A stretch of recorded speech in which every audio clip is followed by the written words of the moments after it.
Okay, awesome. We are recording. Thank you guys all so much for joining us. This is our second week of book club as we are reading Rejection Proof by Jiang, if I'm saying that right, hopefully. And I mean, we are through now chapter 6. I want to know first and foremost, and just anybody jump in, I want to know in the last 2 weeks of reading this book, what tangible changes you've made in either your business, in your life, like either intentionally or maybe unintentionally, like what sort of consciousness has kind of come forward. Who has things that they've changed? I do. Yay, Keisha, tell us. So basically I kind of stopped messaging for a while because I was just like scared of the no's and like, people judging me. So I actually started reaching out more. I send around 50 to 100 messages a day asking for distributors now. And just even if I get a no, I'm like, okay, whatever, on to the next one. And then if somebody basically says like they don't have any money, I'm like, okay, when will you? So it's helped like with my confidence there, just being like blunt and straight to the point about things. That's amazing. And have you seen results from all that messaging so far? Yeah, I'm getting about 10 people replying back to my first message and getting interested in it every day. That's amazing. Amazing. So you're making sure that PDT list is nice and long on green carpet. That's so awesome. Who else has something changed? Has your messaging changed? Has your response when they say no? Had anyone before reading this book ever asked anyone why they said no? Because it's something I ask people when they say this just isn't for me. And I would go, well, I'm always trying to learn why. Yeah, and actually, I love to hear them what they ramble on. I mean, yeah. So tonight, actually, as I was finishing up my chapter 6, I was messaging with someone who had used to be a distributor. She's thinking about coming back. She's like, well, I just have all the excuses and, I don't have the time and all of this. And, obviously she's done this. So like, I don't have to explain a lot of things. Like she knows what to do. And so my like route that I went was more like, well, what's your why? Like why, what is like, digging into that. And I think that like before I probably would have just kind of left it, but I think this is definitely, and some of the stuff we'll talk about, but like realizing the rejection is an opinion. That is really hitting home to me where I'm like thinking about like, okay, like that's just their opinion. Like, why is that their opinion? What is something that shaped how they act now, that in their prior history that is like causing them to, say no or whatever. So just trying to like dig more into like, like, well, what is your why? What are you doing? Getting back to like bringing out like the reason someone would want to do this versus why they wouldn't want to do it. So it was really long. No, that's awesome. All right, so there's some people chiming in the chat just saying, Brittany says she works with special needs. So she gets some really weird questions, and instead of giving an excuse or explaining why not, you're giving a no. Or giving a no, you try to make it happen. So you are kind of taking the opposite side, which how cool is that? That like you're trying to not reject things. Like that's really cool. Someone says, Shirley says this book has given a different reaction to rejection. Natalie says she has more confidence messaging this week since starting the book. Don't take it as personal when you get a no. And so here's one thing that I really thought about. So in that Battling Evolution chapter, which I thought that was like so fascinating when he really dug into like why it's like natural and biological for us to like reject things, right? Like that's like someone says, get into this tiny space. Like, we're like, no, I don't want to get trapped and die in there. Like, these are like biological responses. So when he was on the Southwest plane and he thought that like asking to read something, like he would get a no, right? But he got his yes, and it actually ended up being something like so much scarier. Like he thought the rejection was going to be the bad thing. So it made me start to wonder if like, you know, we all sit here and say, we want the business, we want the business, we want the business. But when we start to build a team and grow and we have to evolve and change and become a leader and like own what we're doing, we worry a little bit like, oh, am I really good enough for this? That like, do we not message people because we're scared of the rejection? Or do we not message people because we're scared if they say yes? Like, what's going to happen if they say yes? Well, then we're going to sign a distributor. Then we have to train the distributor. We have to launch the distributor. We are taking responsibility as their mentor. So it was so interesting. He said, I received an acceptance instead, which in turn it opened up a much scarier possibility, a very public rejection by 130 people at the very same time. So like, then are we saying we don't message because we're really fearing not the rejection, but what could come later? Or what if that person takes off? What if your team grows? What if you really do pay off your debt? What if you really can't get your job? You know, all those things pull you out of that safety. So has anybody thought about that? That like, maybe it's not always the rejection that we're scared of, but maybe the acceptance is equally as scary. And so that's maybe when we feel, I know I get that way sometimes. I get like frozen.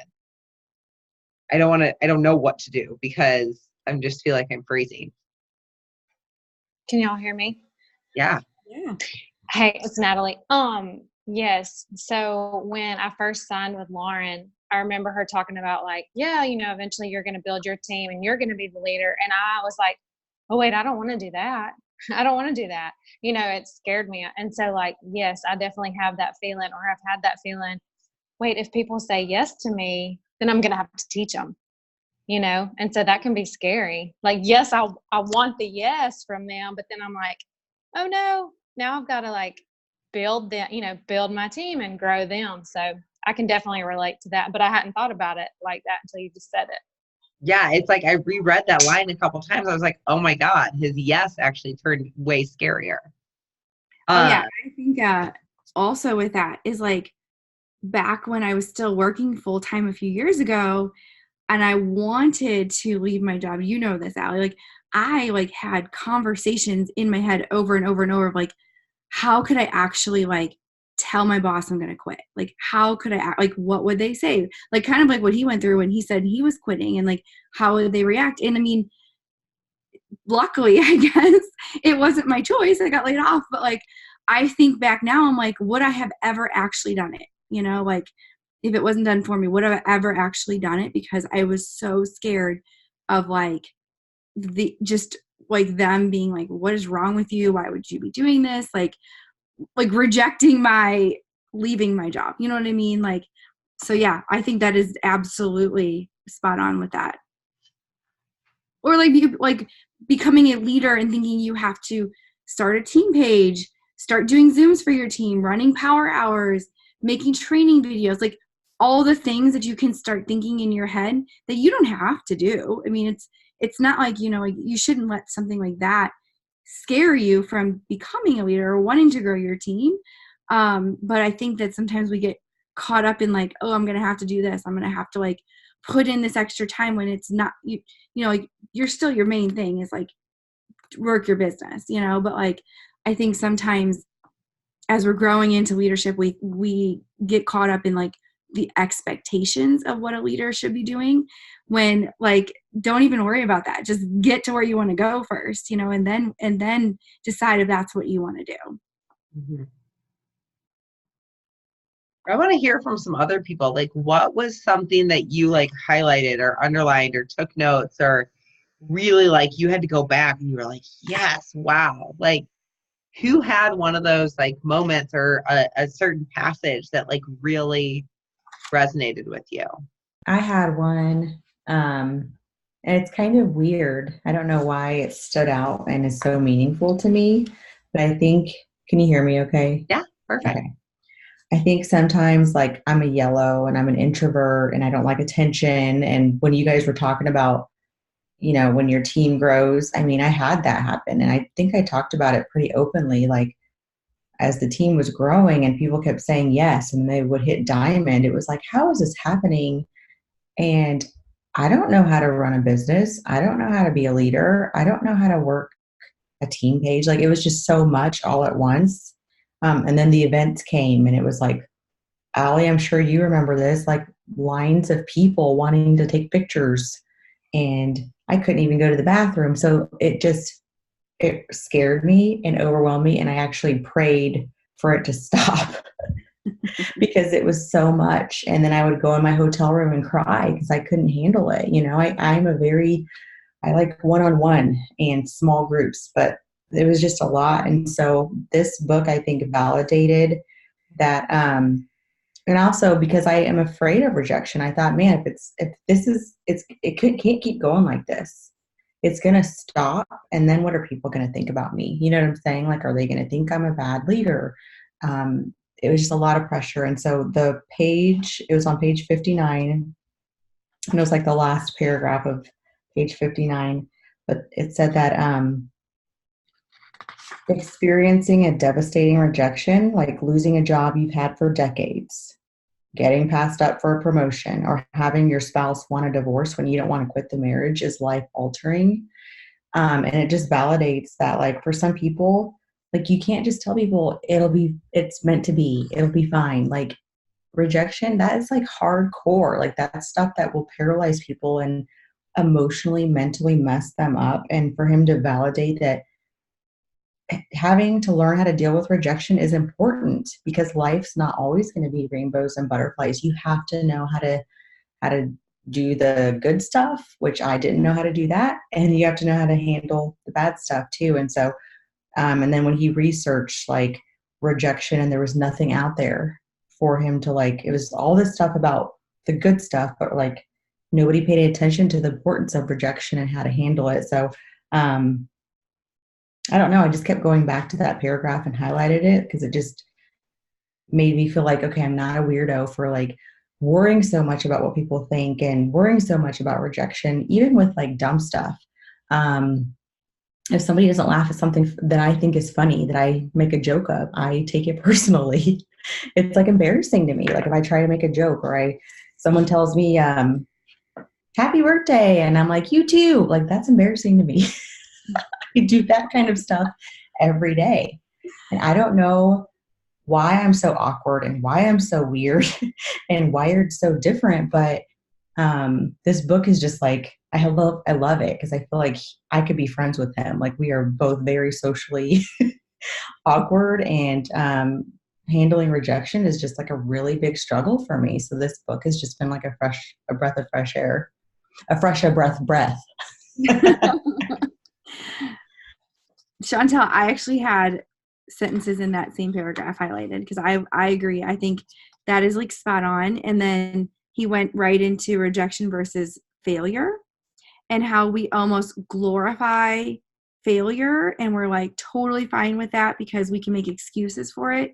But like you can't make excuses for being rejected, like, and how like the whole startup entrepreneur failure way to success, and all this, but it's like, but there's no like reject your way to success, like, and how it's just so different. Like, it's like, it skips over the rejection part and just talks about the failure.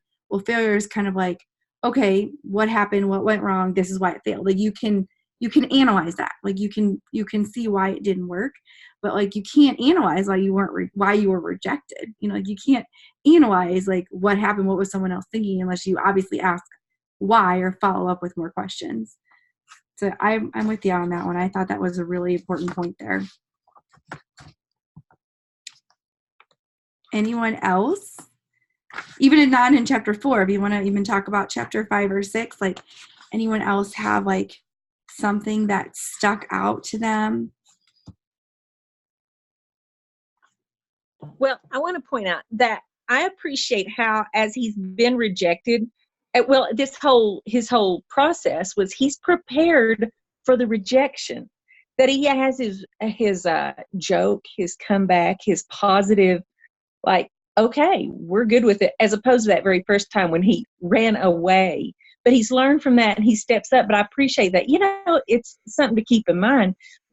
Expect that. It's not hope for it, but expect that rejection and have your prepared, like, thanks. And like Ali said, thank you. But I'm just always curious, why did you say no? And I love that part. Why? Because that opens up just a whole new dialogue to have with this customer, because you do, or this potential that you have. And so I just like that he's got that positive comeback. He's ready with that joke, that laugh, that appreciation for the rejection, and you grow from it. Yeah, and then it, like, when they didn't reject him, it almost like threw him for a loop because he was like, prepared. And then he had a joke ready, and now he can't use a joke. So, and he says like he failed at getting his rejection when he actually accomplished his goal, his question.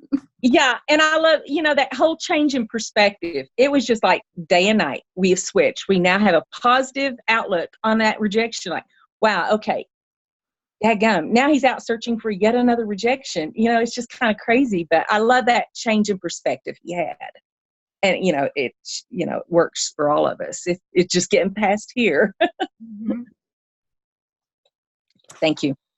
I like how quickly it happened. I mean, like, I feel like, we say like, oh, he's going through 100 days of rejection, and like, okay, it's going to take him a long time to kind of shift that mindset. But what was like the fifth one? He got the yes from Christy, I think fifth or sixth from Krispy Kreme. And so like, I just think it's crazy.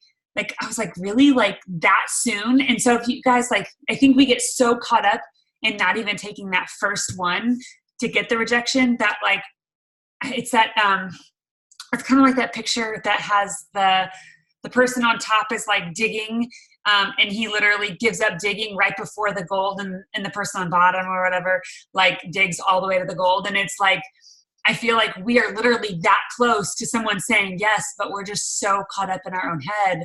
And I just was like so impressed that, like, or I guess not impressed, but like shocked that it literally only took 5 times, before he actually got that. And then now, like you said, Terry, like that mind shift, change or whatever. But Yeah, that is awesome. I did want to. Oh, go ahead. No, go ahead. I was say it wasn't like anything like huge or whatever, but I don't know if anybody else, like, I literally laughed out loud when he said he wanted to be like groomed like a chow. I thought it was hilarious. And like, cause he was going on about like the other one, like the other kinds of dogs, whatever. And then all of a sudden, well, will you groom me like a chow? I don't know if I was the only one, but I literally was in my laundry room, like, laughing out loud. Oh, well, like the thought of him literally asking a pet groomer and then like continuing to push it. Yeah. I would have died. And then how interesting was that? He made a total fool of himself. He used humor. He got them all laughing. Mm-hmm. And it was so cool how he said he felt so satisfied because he felt like he had made their day. Mm-hmm. So that was interesting. But I want to hear perspectives on humor because, he really talked about rethinking rejection, how to use humor. Have you guys found, is there a way you've been able to use humor in your business that makes, I guess it's a little easier face to face since like emotion isn't like conveyed very well in writing. So I always think that's one of the hardest things about this business is that we type so much, right? We text so much. No amount of capital letters or exclamation points can truly get across the point. So Patty, have you figured out a way to like? I use GIFs to make humor. Like it's the easiest way. And I started using it whenever I would say happy birthday and they would say or thank you. And there's this one, I don't even remember. It's not Tina Fey. It's the other one. The blonde one. Amy Poehler. Yeah. She has like an eye patch on and she like winks with the opposite and she's like, you're welcome. And that's what I used to always send to all my happy birthdays. And it just made their birthday just that much better because everyone almost would always just laugh back. And it just kind of creates that like, I'm just a regular person, saying happy birthday or whatever. But then I also like any potentials. I think I got this idea from Jen actually. But any of like my potentials when I'm following up with them and they literally are ghosting me, I'll send like an alien gif and be like, are you still there? Or something like just to lighten the mood. There's another one that Jen said, I don't even remember what it was, but something along those lines because it kind of makes them like laugh, and show that you are a real person because that kind of just breaks that ice just a little bit more. But I like gifts. That's so true. I do when someone's like, oh, I don't know, I just don't think I'd be good at this. I'll use a voice message and I'll be like, girl, please, do you think I thought I'd be good at this? I thought I'd be terrible at this. Like, and just make it really light and like kind of like laughing at myself and poking fun of myself. And so instead of them, because like when they say, I don't really think I'd be good at this, like, what are you going to say? Okay, then. Like, you got to come back with something. And so, like, I think, like, a voice message and kind of laughing and poking fun at myself eases it, like, oh, she's not, like, this hardcore salesperson. Like, she's a real person who had real struggles, too. But the gifts, I think gifts, emojis. Oh, yeah, the Jim Carrey, are you there? I use that a lot when someone ghosts me.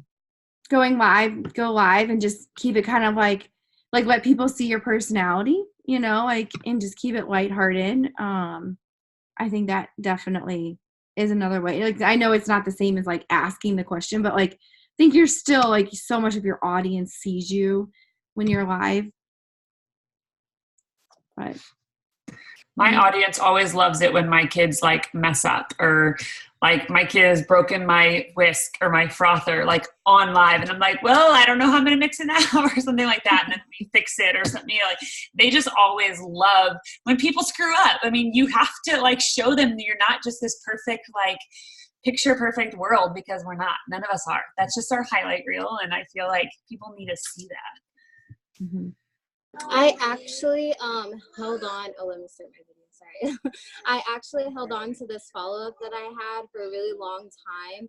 And it was just kind of if somebody rejected you and said that they were busy or didn't have time.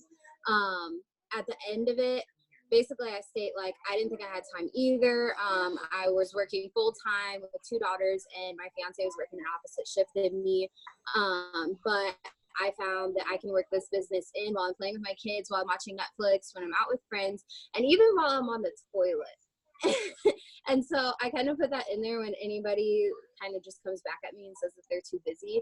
And then if somebody comments on like a host post of mine and they're just like, nope, then I reply with a gift that's like something like, girl, you crazy or something like that.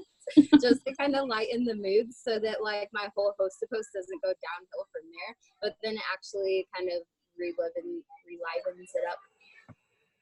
And it boosts it too, probably. Yeah. I love that. Okay, what did you guys think of his quest to get hired in one day or a 1 day hire, like to be hired for 1 day? That I loved this part. I thought this was really good. Was it interesting that he was rejected twice and he actually got hired on his third quest or whatever? I thought that was like he asked the same thing to 3 different people, office managers, I think is what he said. And 2 of them immediately like said no, like basically like kicked him out. And then the third one actually took him into her office, talked to him about it, and then come to find out like she had grown up and like she had like Southern hospitality and like she, like saw the bigger picture, wasn't just like an immediate like response. And yes, Brittany, for sure, the right person. There's a right person for every request. And I think when he said that rejection is an opinion, that to me, I was like, oh, that is so true. Like I always think about, okay, like you have leaders and laggers. Okay. Like when the new iPhone gets released or whatever, some of you aren't iPhone people, but the new Samsung Galaxy or whatever.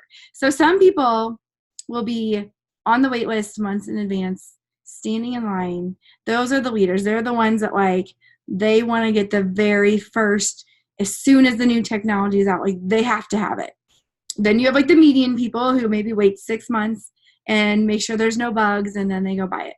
Then you have the laggards, the ones who they're waiting 2 years because they're like, I'm not going to buy the new one. I can get it 2 years from now at a huge discount or whatever.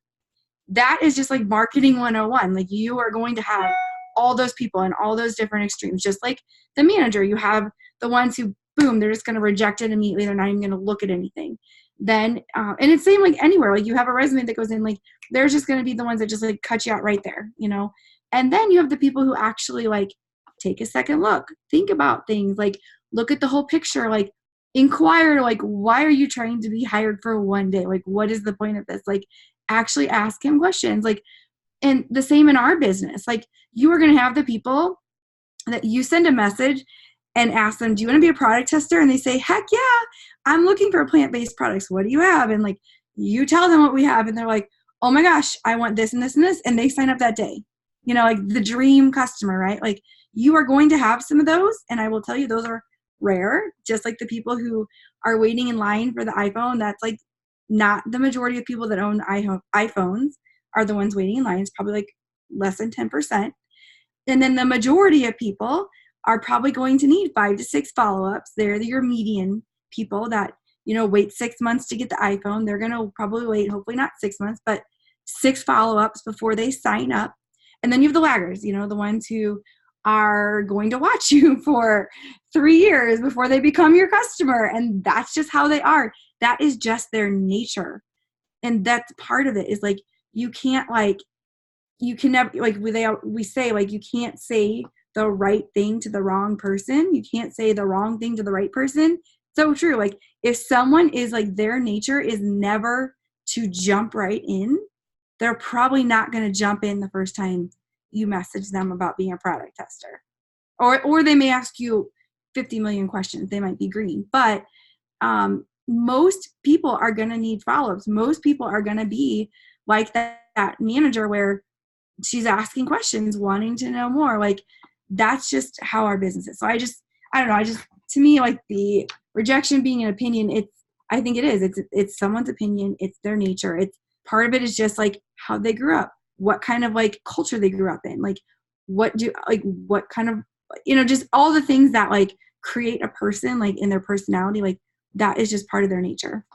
So. And there's, you know, and before I don't want to get so far off the opinion thing, but some people just don't want a rose bush. You know, I love that when he was like, why? He's like, my dog will dig it up and I don't want flowers in my yard. Yeah. But what was so magical, he gave a referral, like a hot lead. Like, oh my God, that was like a huge moment for me of like, some people, like I literally had a guy last night who was like, I really appreciate you thinking of me and I appreciate you following up. It's like, I've tried some of these products. I have a crazy amount of allergies. I reacted really badly to like 4 of the products. So I've just chosen not to use any supplements. And I was like, cool. He didn't want a rose bush. And I was like, and I outwardly was like, thank you so much for your kind response and actually responding instead of ignoring me. But I have this line underlined. It says, the universe is made up of people with diverse and often polar opposite personalities, incentives, and backgrounds. Their reactions to a certain request reveal much more about them than the request itself. So just because you know, we always say a no's a not right now, right? Well, it depends on their mood, their finances, what happened that day, where they are in life. Just because they said a no right now doesn't mean that your request has to change, but over time they can change. So then followed up with. Moreover, people's opinions change over time across regions and are heavily influenced by social, political, and environmental factors that are outside any one person's control. People are susceptible to the societal pressures that encourage or demand that they behave in a certain way. So I texted Jenny earlier because I was like thinking about that. And it's like right now, people are like, oh, these MLM girls are all over social media. Some people, all over social media. And like, oh, I'll go spend, $500 at supplement superstore putting chemicals in my body but I don't trust what comes from her because she posts on social media. It's independent. But like, as society changes, then like it made me think, like I have notes here that said like MLM in 2030, 2040, 2050. What then? Like what if independent contractors and MLM is the primary way to get things? That it's a more normal. That's not the right word. More standard type of like retail. Mm-hmm. People are going to continue to buy things. Look at how Amazon has changed. Think about how Amazon has changed like the landscape of retail in 10 years. Like, what are we going to do to the landscape in the next 10 years? And yeah, we're in already. Just saying. And so, like, if people are telling you no right now, as things become more and more and more like socially normal and socially accepted, is their need to fit in going to actually be able to change their no to a yes? So that was really a huge, like, because I always think of this as my career and long term. I don't think of this as like a thing I'm doing. Like it's what I do. Mm-hmm. And it was like, whoa, like society's going to change. Like this is going to continue to evolve.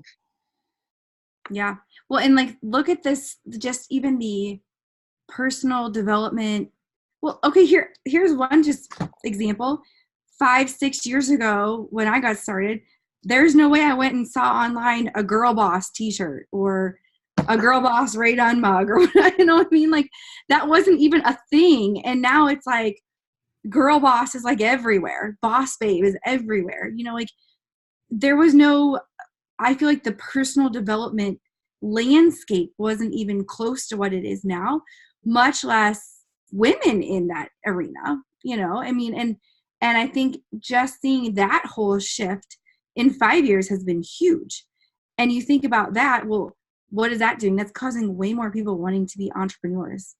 A lot more people are thinking maybe they don't need this 9-to-5 life. Like that, I think 5 years ago was still very much ingrained. Like you work a 9-to-5. And I think now this generation coming up, like getting out of college, that's not what they think, like they're shifted completely. So I think that's right, Allie. Like I think everything is shifting, society is shifting, and like where is MLM going to be? Like that's exciting. So what do you guys take on that? Like the whole rejection is an opinion. Did that change your thought process when you get rejected? Now? Like almost serendipitously, I got a no message like almost immediately after reading that part of the book. And I immediately thought, well, that's your opinion. Like, I was like, it just instantly came to my head because I just been reading it, obviously. But is anybody else like, does it change how you think you'll follow up with these people after they've given you a no? Or maybe not unfriend them or not get angry. Not get angry or gosh, revenge. That was a really interesting little part too about revenge. Has anybody thought about that? The whole rejections and opinion?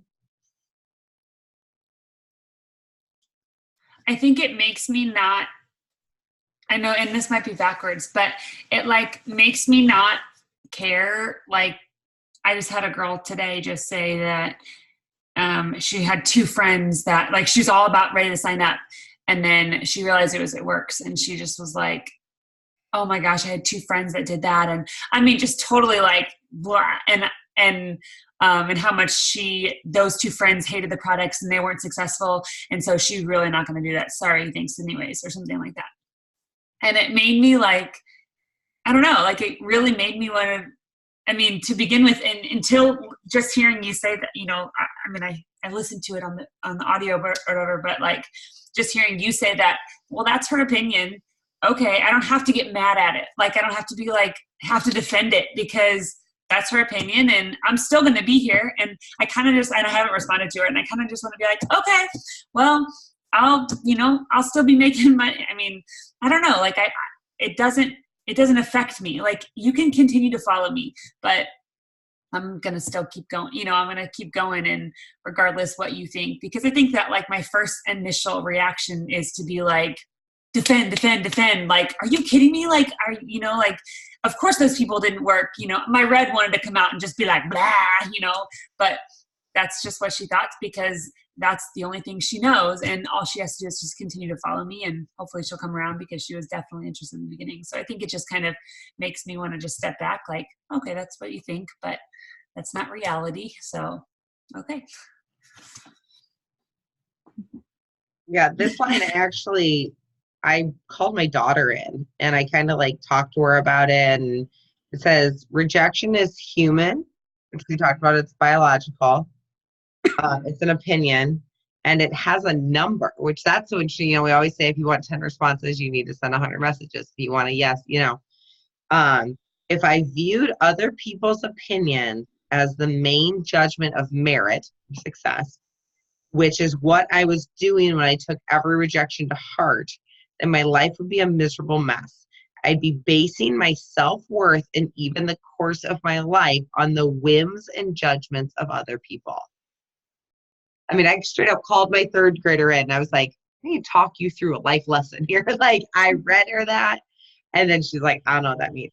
And we explained it because she didn't know what half those words meant. But like, it's just like, oh my gosh, like if you are sitting there and changing your course of action simply based on the rejections you're taking to heart every day, like that literally changes the trajectory of your entire life. So I just want to like peep in on that too, because I did have a distributor that quit, I think in like June, and she quit and then she went on Facebook and she completely bashed It Works and was like, oh, they took money from my account, blah, blah, blah, blah. And I was like, that's totally not true, but okay, whatever, I'll just let you do your thing. And I kept commenting on her stuff, like nice compliments.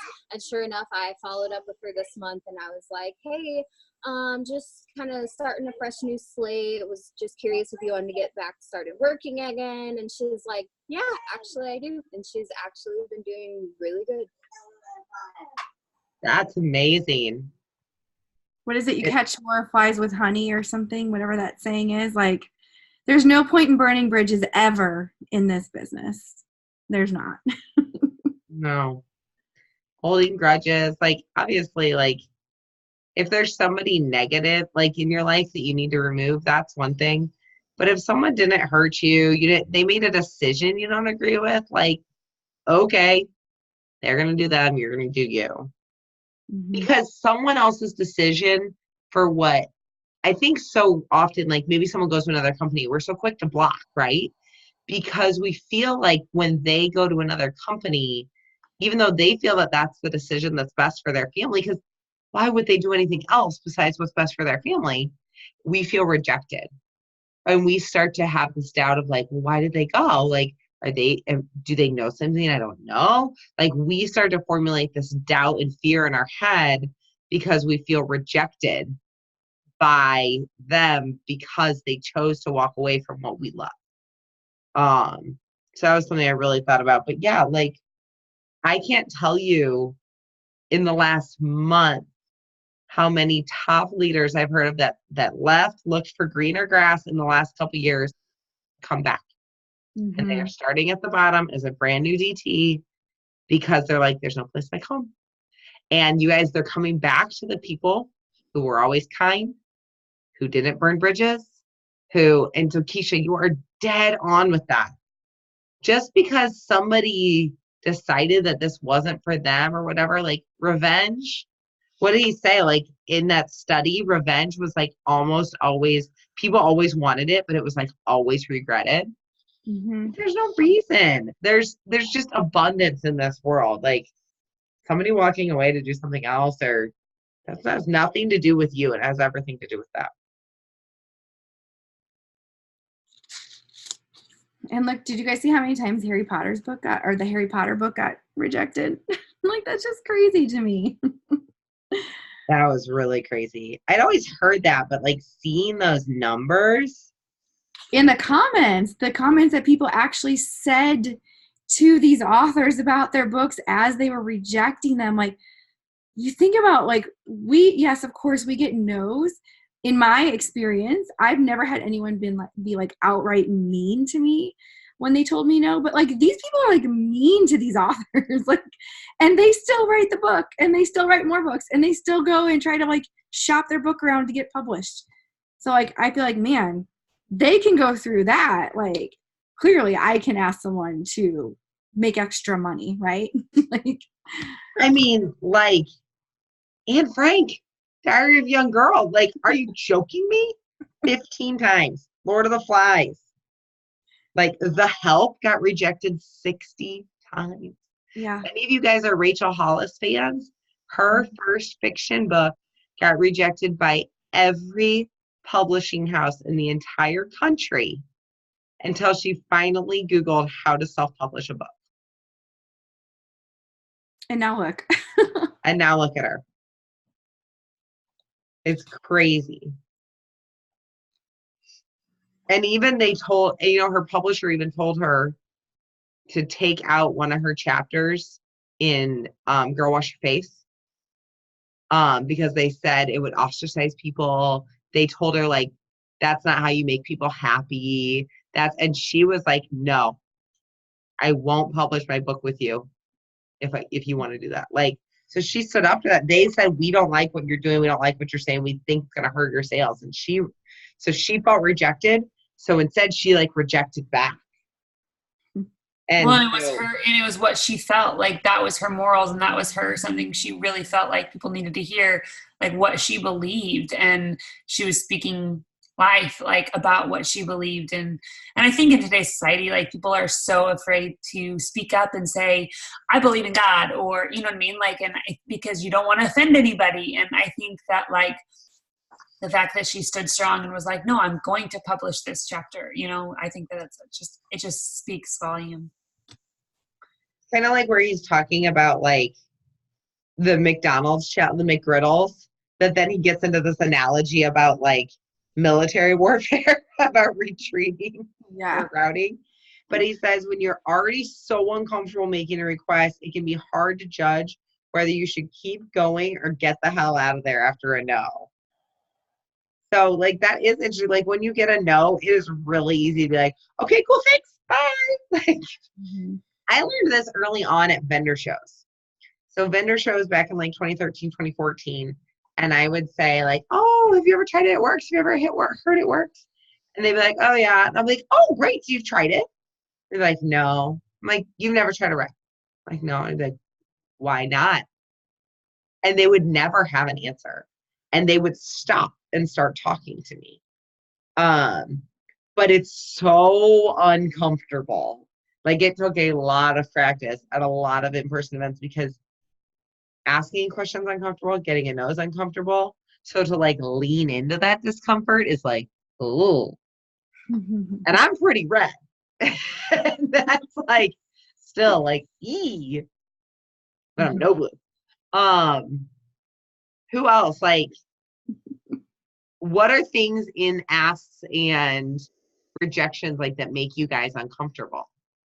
That you think like maybe you can like lean into and like do things differently? Yeah, Sean Paul, Jenny's blue. That's like my lowest. It really is. You wouldn't. Mine's, yeah. No. Till she pours a bottle of wine in a Yeti cup. Only one time. And starts dancing with the CEO. Oh my God. Who's with the fur. John. Okay, That's good. totally off topic. So, what is the hardest thing for you to ask people?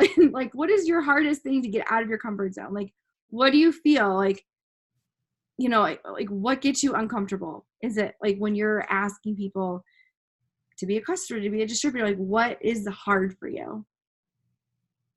Is it just sending the question, or is it like trying to see, like, are you more afraid of like, what are they going to ask me back and not being prepared for like what to say back to them? Or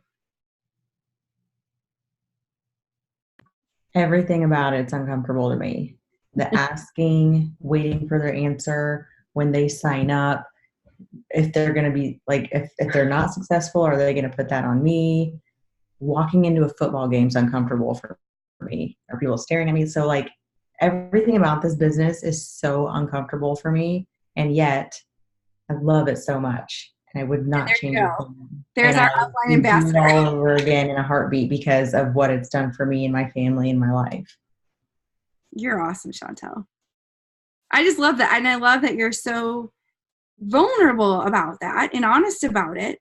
And I think that, saying that, like, and here you like super successful, but yet you still have all of these same fears. You know what I mean? I think it's just, Yeah, like even at this is a good example at my niece's birthday party on Saturday. It was my brother's neighbors all there, and everyone's going around the table. All the moms are like, "What do you do? What do you do? What do you do?" And then and I'm like sitting there like this, like it's gonna happen. It's gonna happen. And I knew that, I'm a relationship builder, and I've been sitting here talking to these women all night, and they clearly like were laughing, and I'm telling them like when I get a haircut, I tell the lady I need to be able to pull it in my armpit. If I can't pull it in my armpit, you cut too much off. And so being awkward as usual. But when it got to me, I was just like, I'm a network marketer. I don't really know what else to say. That's what I do. And then just to say it like that, they were like, what? What? I mean, that's a good thing. Like, what do you do? And then my sister-in-law, of course, was like, she's super successful. She's like the top of her company. She's been doing it for 7 years. Like she had my back. And so then they were like, we want to know what you do, what company, and what do you have? And so it opened up the door to what I'm good at, networking, building relationships. So now that we have that done, I friended them on Facebook, and that will start the process of, but it was awkward, and I was sweaty, and I was like feeling like I was going to puke still to this day over 7 years later. And I just trusted in my gut that like, even though it's uncomfortable, like God has called me to do this for a reason. And so it's not my job to question what's uncomfortable, what's not uncomfortable. It's my job to step into what he's put me clearly to do. This is my job. And so I need to step into that and be grateful for it and just do it uncomfortable because that's what he wants me to do, do it anyway. I just texted you a podcast that you need to listen to, Chantel. Chantel, do you think that I'll share with the team too.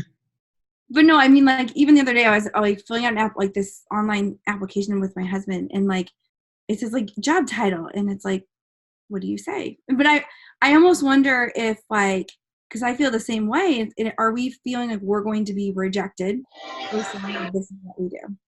Because I sometimes think that like people are immediately going to judge us, right? Like immediately going to have an opinion, which is, a rejection is an opinion, because we say that this is what we do, our career.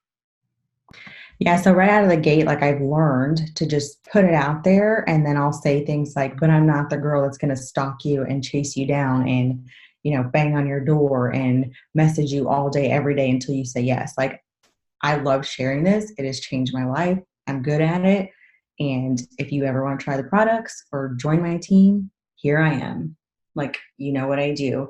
And I'd be so grateful to like talk to you about it. And I'm a no pressure girl. So you can even ask me questions and I'm not going to like. But why are you putting qualifiers on? You know what I mean? Like you shouldn't even have to. Because I just want to get that right out. I don't know. Like I just want people to know that like.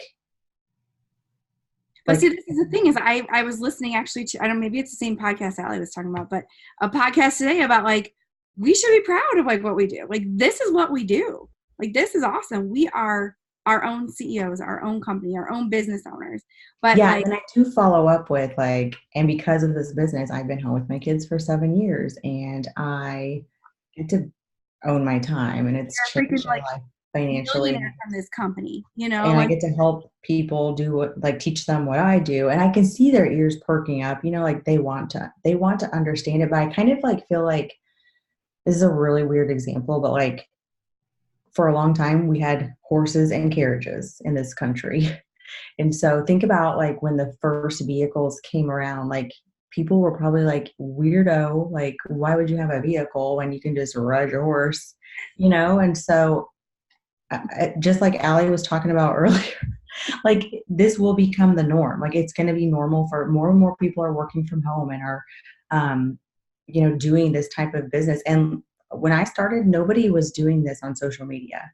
We were like the first people to do this on social media. And so we set that precedent. And so I feel like we are labeled as the ones that are like the ones that started it. But I do feel like people now, over 7 years later, are like, man, maybe they are onto something. And it's slowly they're going to start getting it and understanding that it's not a bad thing. It's not like something to be ashamed of, and I'm not ashamed of it.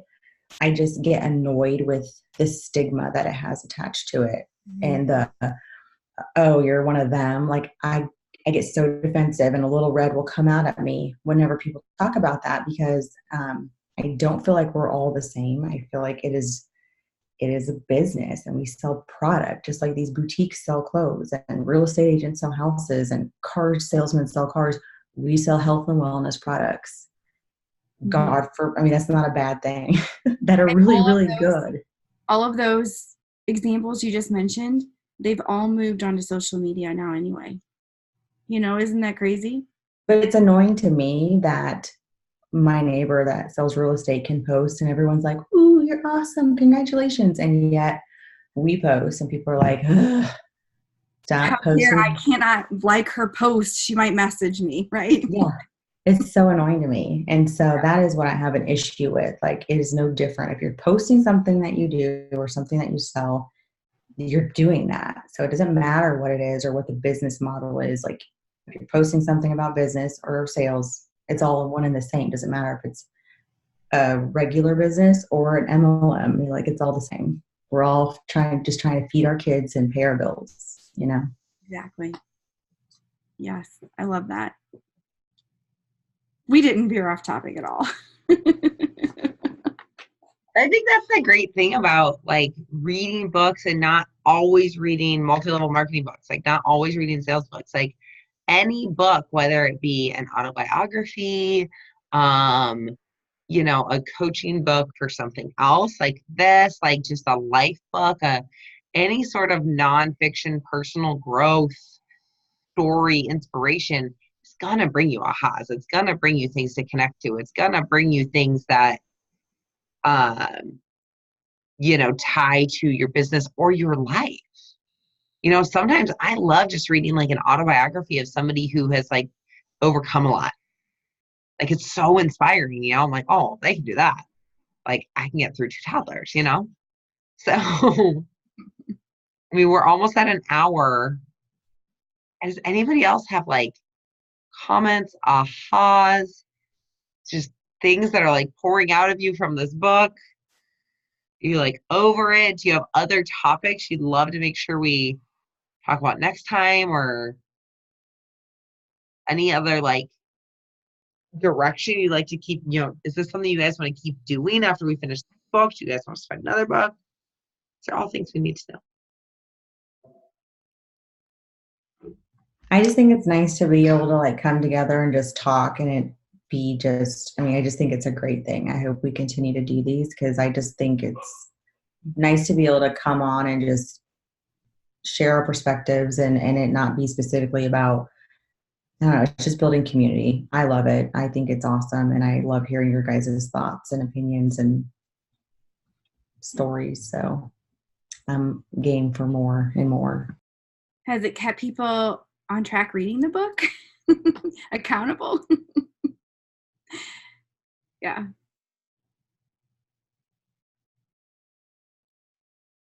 Awesome. Great. Let's get a Hold on picture. to that. Can we get a picture? Can we all smile? Yeah, I took one earlier while people were talking. Sorry. Okay. 1, 2, 3. Awesome.